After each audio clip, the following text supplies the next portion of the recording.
3 основни грешки, които допускате при поставянето на изкуствените си ногти. Номер 1. Прекалено бързо намокрите ногтите. Залепете ногтите с лепило, имайте предвид. Лепилото не се пече, т.е. трябва му малко време да изсъхне.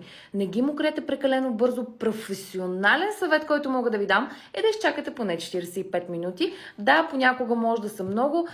30-45 минути обаче е оптималният вариант, за да може лепилото да се втвърди и наистина ногтите да се задържат минимум 2 седмици. Грешка номер 2. Не избирате правилния размер ногти за своята нокътна плочка.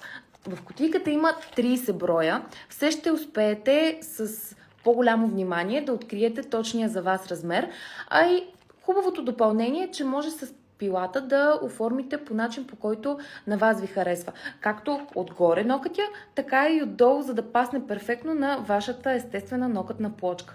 И грешка номер 3 е, че е възможно понякога да слагате прекалено малко лепило. Да, говорили сме на тема как не трябва да прекаляваме с лепилото, но не трябва и да ощетяваме процеса от към лепило.